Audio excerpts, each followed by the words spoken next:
Greetings, humans.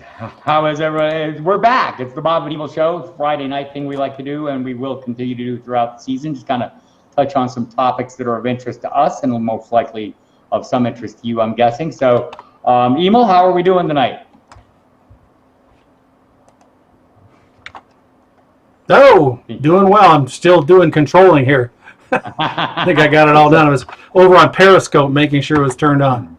And we should say this is our first show back after last year. It takes us a little time to work into shape here, so we'll be knocking off the rust along with the rest of you. We're like the rest of the NFL. September is the new August, and for us, October is like September or something like that. I don't know how that works. For fantasy owners, so far this season, Todd Gurley has been an enigma. I mean, he's very difficult to gauge. Every week we hear Sean McVay talk about wanting to get him more workload. It seemed like in the Thursday night game this week, Emil, that McVay at least made good on those efforts. I don't know if the overall total touches were what we were after, but they tried to get him involved earlier in the game. The week before in Cleveland, he didn't have his first carry until the midway through the second quarter. Thursday night, they got him off to a good start, right? And, of course, he's been a little touchdown dependent, another 2-touchdown game. But where are you at with Gurley right now? What is he to you? Well, here's the stats. One other thing that I noticed, I think was the first game when he at the goal line. I don't have the goal line stats, but Brown came in and ran at the goal line that first week, which was scary. Oh my God, this guy's gonna not even run at the goal line. But as you can see in these stats, if you can read them, he was adequate. He had 11 and 15 PPR points the first 2 weeks, and again the one against Cleveland was bad. But if you notice, week 4, he had 11 targets for 7 catches, right. And then 5 for 3, but he did have 15 carries. Of course, he got the 2 touchdowns, so he had monster games. I sense an increase. The numbers don't show as big of increase as the emotion of watching the game, because it appeared to me they were being more dependent on him, and they were able to do some, get in a mode where they were passing, and then all of a sudden they'd run this fairly sneaky play, and they got good blocking. Everett did some fantastic blocking on top of catching the ball. And I think it's good news, but at the same time, it may not be a good. Things could change. Look, the offense seems is just in general, the offense had not seemed to hit stride. I feel like it's starting to get there. By the way, this was an 18-touch game. He did have a 19-touch game in week 2 against the Saints. But the 15 carries in this game fell one short of his season high. Also, that was against the Saints. But I think the most encouraging thing for me was Malcolm Brown had 3 yards on 1 carry, right? As you mentioned, we saw him get some goal line work. The 2 touchdowns were the 15th career multiple rushing touchdown game. That's the most in Rams history. Put him past Eric Dickerson. So, that going on. Another thing to notice is the Rams used a lot of the 11 personnel, meaning the 2 tight ends, the 12 personnel early and often in Seattle. So we had Gerald Everett and Tyler Higbee both on the field. That was 35% of the offensive plays. There's some extra blocking, right? They ran just 14 plays with 2 tight ends entering Thursday night. They ran 15 plays in the first half against the Seahawks at 24 in total. And so I think they're making that effort, and that's why I asked this. I think as we headed into the season, Gurley had kind of moved back up, basically because there was nothing negative to hear about him, right? And so he was moving back up into the higher into second round. Right now, is he basically an RB2 for you? Are you comfortable playing him there every week? I don't know if I'm that comfortable about it. It may be the opponent, whether they're home and away or whatnot. It's definitely gotten better in the fact that Brown has come off that first game. Maybe they were concerned, but now they're not as concerned, even though he hasn't got monster carries, but the targets help. I think if you picked him, you're going to start him. And I think it's good news. Obviously, you're looking at your options. But look, you may have drafted Austin Eckler later, and we'll get into the Los Angeles Chargers backfield. But there are guys who are faring a little better than we expected, who maybe make for tough weekly decisions. And I think at that point, I don't think Gurley's a must start. If you have guys who are rising up the ranks and suddenly are doing things for you, that you didn't expect, whether it's, maybe Shady McCoy in that Chiefs offense or, Eckler, as I mentioned. There may be players out there who are pushing their way into that same range that we didn't expect to push their way in there. I would say also that this kind of falls into line. Look, we've heard all along the knee isn't really an issue. I mean, we know there's an arthritic condition, basically because anyone who's had their ACL fixed has that. All our concern stems from that mysterious sudden absence late last season, right? So the Rams have taken a lot of measures to manage him all offseason, all throughout the summer, and maybe, just maybe, talk to Vinny Bonsignor from The Athletic, who covers the Rams on a daily basis prior to the game last night. And his feeling is this is all part of a grand plan. And maybe even Gurley doesn't know it, because if you see his demeanor at press conferences leading up to this game in particular, after the Cleveland game, the 5-carry game, 12 touches total, he was not a happy camper, right? And so maybe this is something that McVay is, Vinny basically thinks the Rams are making a point of keeping him fresh and healthy throughout the season. So if we don't see a lot of them early, or maybe we shouldn't be surprised that the dosage will continue to increase. I hope it does. You mentioned Gerald Everett, who started coming on last week, and maybe it was because Tyler Higbee, the injury issues or whatever, he wasn't as big a factor. He was on the field, Higbee, a heck of a lot this week. It did not diminish the production of one Gerald Everett this week. Is he? I mean, look, tight end. Our friend Justin Lanero, our colleague on the Football Diehards podcast, calls it the sea of mediocrity, the position. So is McCoy or is Everett turning into a guy that maybe is a viable streamer at this point? Is 2 games enough to hang your hat on? I think it's exciting. If you look at the stats here, how poor he did the first 3 weeks. When I say poor, it's a bad for, but 1 PPR point in week 1, 5 in week 2, 3 in week 3. Then all of a sudden 15 and 20. And, this last Thursday against Seattle, he did it without scoring a touchdown. 11 targets, 7 catches, 136 yards. He did miss that one potential catch that got intercepted late in the game, but he's blocking well too. I think they're kind of desperate. They're in a bad situation losing these games. Last year they were frustrated because they weren't prepared in the playoffs because Gurley couldn't play. So they want to manage the players, but at the same time they got to start winning games. And if it takes using Gurley in a more positive role, then I think they're going to continue to do it. So I think it's good news. And if you've already picked him up, most likely he's been picked up, if not real quickly. You can certainly use him as a streamer right now. Yeah, we'll see what's going on with Brandon Cooks. Had the concussion last night in the concussion protocol. I'm guessing that we haven't got official word of that. And by the way, if you had not heard, that Clay Matthews broke his jaw in that game last night, so he will be out for a month or so, have surgery to fix his jaw. And I thought he heard it complaining about that late hit he got called for.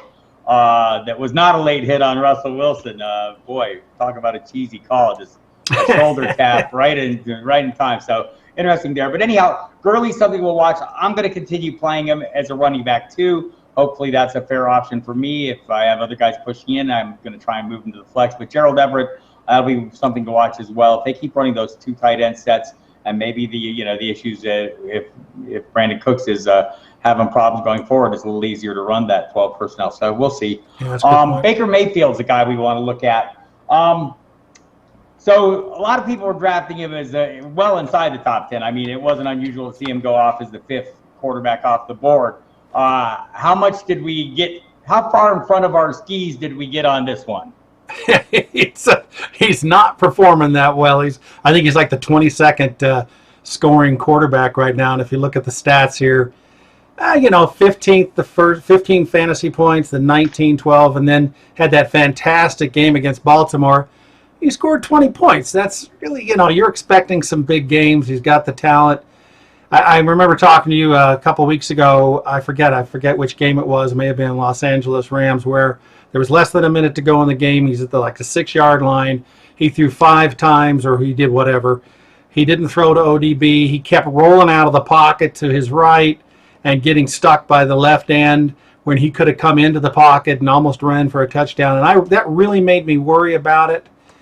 But let's say this last week he had a nice, beautiful play where he went into the pocket and he threw a really great pass. So maybe he's learning.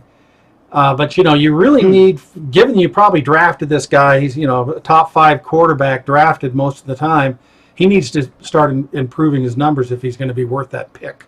And all my Lamar Jackson shares are smiling at me right now, who I drafted well after. And that's the thing. Again, it's just another example of, why you don't need to push on the quarterbacks. I get why we wanted him. The run last season was very impressive. We expected Freddie Kitchens to carry it over. There's a difference between head coaching and just being a coordinator. We'll see how that. Well, look, and I don't like to make hard and fast, declare anything final 4 weeks into the season, right? I think Correct, as we hit into what is now will not be in week 13, or week 14, or week 15, and that would not be the expectation. And I love the supporting cast around him. They have some great skill players there, as you mentioned, Odell Beckham, and Landry. He's a young guy. He's the second year as a quarterback. But we're just talking about what do you think he can do? Well, he's already starting to improve, but he needs to do more for the team and for fantasy owners. Right, and that's it's just a reminder not to overinvest in quarterbacks. I think look, we get excited by players, we get carried away. He has got that kind of mojo about him that draws people to him. It's kind of he's an interesting character, but don't get carried away when you're drafting quarterbacks. I think is the lesson we've all learned. Anything that you see in this offense, I think like Nick Chubb emerging. Maybe a little more heavier usage for him. Look, we know what Nick Chubb is capable of, in terms of handling volume. We also know he's capable of some huge plays off that. How might that, it's safe to say that at some point that's going to help Baker Mayfield, the stronger the rushing attack is, right? Well, certainly you need to continue to move the chains. So if you're constantly having to kick the ball away, you need snaps, you need to move the chains, and therefore you will score points. So the running game is definitely going to help him. And, it could improve a lot. And as far as him starting to score more than 15 to 20 fantasy points, definitely going to help. Yeah, just keeping the offense on schedule. And maybe Freddie Kitchens can get a little better rhythm calling the plays. At some point, there's already been talk of maybe Todd Monken, the Mad Monken, we like to call him, the man who was calling the offense early in the season for Tampa Bay last year when we saw all kinds of crazy numbers being posted by Ryan Fitzpatrick and even Jameis Winston to a degree at that point. So, yeah, we'll be watching this one play out. I do think it's going to be an evolution. I think Baker Mayfield, by the end of the season, people will be satisfied with the production they're getting from a weekly basis.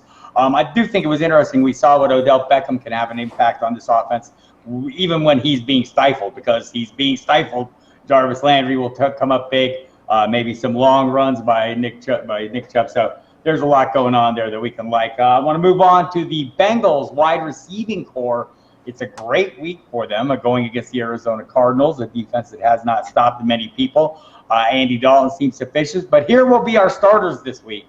With John Ross out, now on IR, we'll miss at least 8 games. A.J. Green, no real timetable for his return. Could be 1 game, 2 games, 3 games. We don't really know. So your starting wide receivers for the Cincinnati Bengals will be Auden Tate, Tyler Boyd, and Alex Erickson, most notable as a kick returner. The Damian Willis experiment apparently is over. He had a brief run as the starter in place of Green. Auden Tate's done a great job, Emil, especially the last 2 games. Last 2 games, he's had about 90% of the offensive snaps. He's had 16 targets combined. I think the workload is there. He doesn't have John Ross's speed, but what he has is size. He's 6'5", 230 pounds, and able to really go up for those contested balls. Something I'm hoping for in this game against the Cardinals is he's so big, they'll mistake him for a tight end and forget to cover him. That seems like a thing with the Cardinals. And also, how do you feel about this receiving core? How are you dealing with it? The problem here, if you can see, this is the Steelers box score, if you can read that.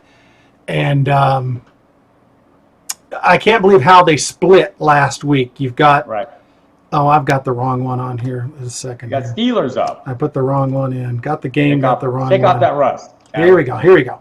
So you got, they've got 6 targets for Tate. You got 6 targets for Ross, 6 targets for Boyd, 6 targets for Giovanni Bernard. You got 5 targets for Mixon, and you got 5 targets for Eifert. You can't split that up more. Now, the fact that Ross is out has got to help, but the worry is, for fantasy people, you can't split it that much. It's not good. But and notice Erickson's didn't even get a target here. So right. I mean, primarily been a kick returner. We've seen him on the field at times before in past years. I do think this is going to be look. This is a great week for this passing attack. I think. Well, it's a good week for Joe Mixon. The Cardinals are not great. We all know the Cardinals' history of not guarding tight ends. It dates back before this year, but also great this year. I mean, through 4 games, T.J. Hawkinson had a huge week 1, 100+ yards, touchdowns. Week 2 is Mark Andrews tore him up. Week 3, it was Greg Olsen tearing him up. Week 4, the dismissal, Will Dissly, who tears everyone up admittedly. So is it Tyler Eifert? Is this a week he can shine? I mean, I think it's been the 5 targets have been kind of the norm for him. To me, he doesn't look like the same athleticism and speed that we've seen in the past. Maybe it's just because he hasn't broken a big play yet. Is this where you're going to try and leverage the matchup? If you're hoping to get something out of Tyler Eifert, is this the week it's going to happen? Yeah, this is an excellent opportunity. You've got Ross out. You know, he did pretty well. They only got 2 catches out of the 5 targets, but he could definitely pop. I remember listening to Bobby Gomes and Kyle Dvorak talk about it on the Wednesday show about DFS, that they were saying he's a guy you got to seriously consider this week. Definitely an opportunity. Yeah, the matchups really work out. As I mentioned, Auden Tate, another big body guy that, I think will fare well in the red zone when they get it there. Joe Mixon, his workload's been increasing every week. I think that's a good sign. And going to Wisconsin. By the way, the other side of the ball in this game, I like as well. And, you mentioned Kyle Dvorak. Nothing makes him more excited than high volume offenses. The Cardinals run a lot of plays. Kyler Murray will be busy. It's not going to be a great matchup, or an imposing matchup, especially for David Johnson, who I think is a great play this week as well. So load up on this game. 2 lousy defenses. What more could you ask for? Yes. All right. So, and we'll see when A.J. Green comes back. All this will obviously be skewed. It'll be interesting to see who stays in the mix, who gets out of the mix. Right now, Auden Tate's starting in his spot. I don't know if maybe they'll find something else. I think Tate of these guys, Auden Tate has earned a role. Tyler Boyd's role is going to stay the same. He's going to continue working out of the slot, but we'll see what happens when A.J. Green comes back, when that happens. The Detroit Lions are on bye this week, Emil, but we've seen Matthew Stafford kind of playing pretty productively. He's got great weapons on the outside. I think 4 guys have had 100-yard games with him, or receiving games. It's Hawkinson week 1, of course. It was Kenny Golladay is more than capable of that any given week. Marvin Jones has showed up. Danny Amendola showed up on occasion. Kerryon Johnson, a solid receiver out of the backfield. So all these weapons, I mean, we've seen this before, right? I've seen this movie before. I can remember last year thinking, wow, Eli Manning has this guy. Maybe he's going to be okay. And he wasn't. So is Matthew Stafford a guy that you can start on a semi-regular basis? Yeah, I think you can. As a matter of fact, last year the bottom fell out of everything. He was hurt. It was a mess, and we all kind of decided, he's not good anymore, and he's always been pretty dang good. Right now, he's the 6th best. He's the 6th rated quarterback, or stat-wise, through 4 weeks. 6th. So he's a medium QB1, perhaps. He's scoring those points. If you look at his values, 33, 19, 14, and 28 fantasy points through the first 4 weeks. And those are some big, even the small one, the 14 is not horrible for his lowest. And he's giving you bonus points with 33 against Arizona and at home against Kansas City. When he was hurt last week, we were even worried he'd make it through the game. So, you have to step back and say, okay, that mental thought about this guy in preseason that, it's over for him. And then, this guy, if you've already got him on your roster, you can start relying on him, or maybe make a trade or pick him up. He could be a viable QB1 on a streaming basis the rest of the year.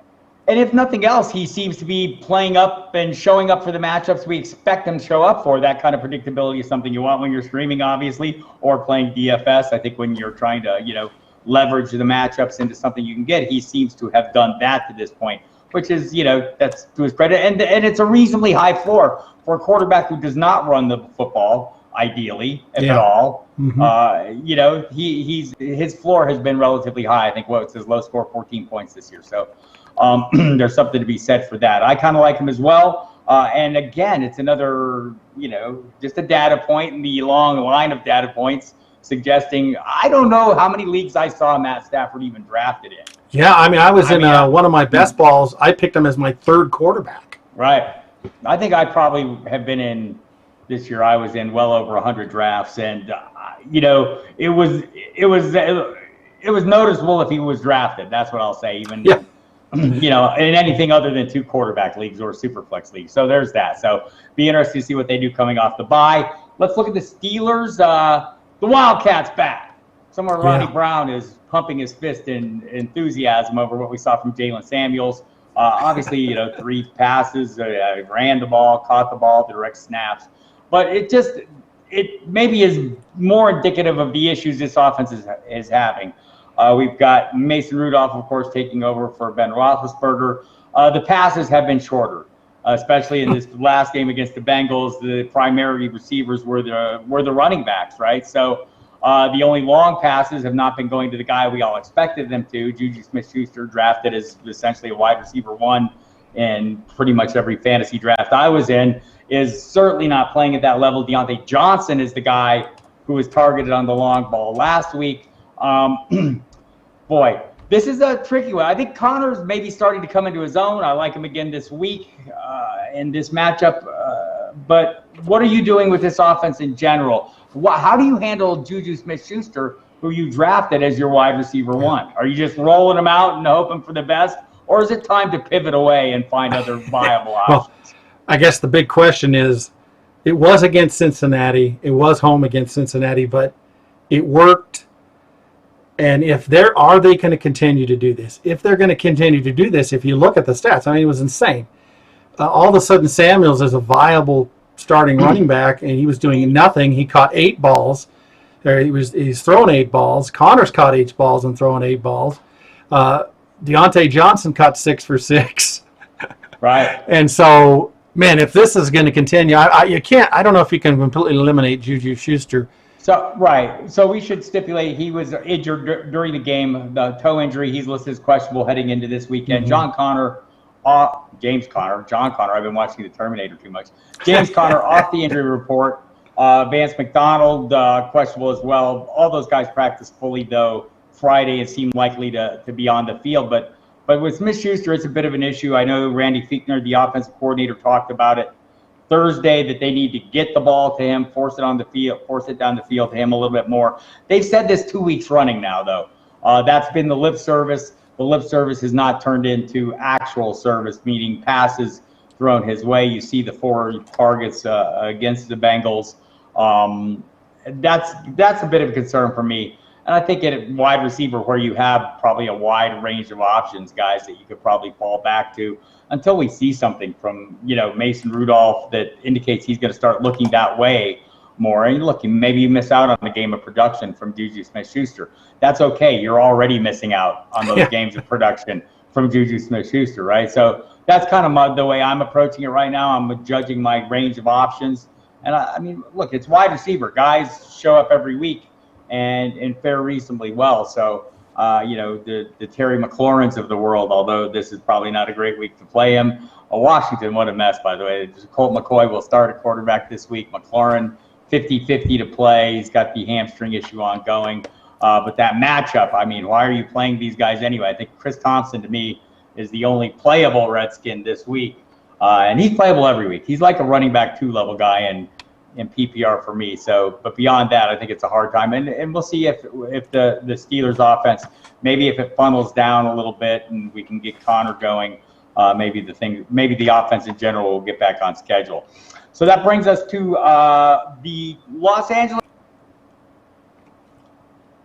week.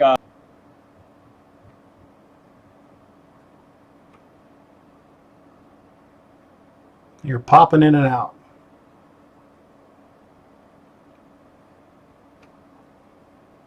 I think we've lost Bob. See if you can redial in, Bob.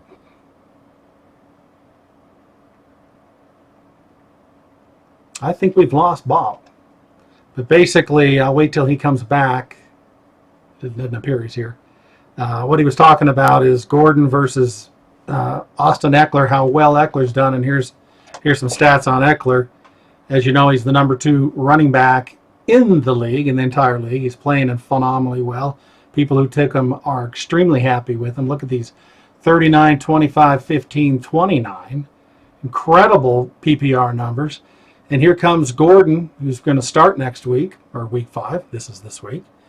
And it's just a mess. So, the real question we have is this, how much are they going to mix them up? And the word, and unfortunately Bob's not here to comment, but, the word is Gordon's going to start. He's probably going to get the majority of targets and carries and touches. And how much is Eckler going to get reduced because he's so valuable?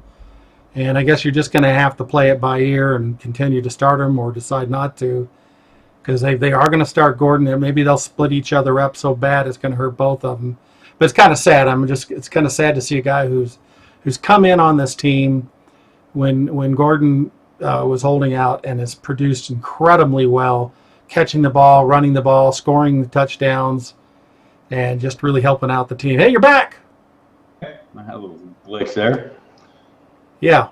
I don't know if you were listening to me, but I was just talking about the differences of what do you think about Eckler and Gordon is going to happen in the next, umpteen weeks. Is how much is Gordon going to take over and how much is that going to hurt Eckler?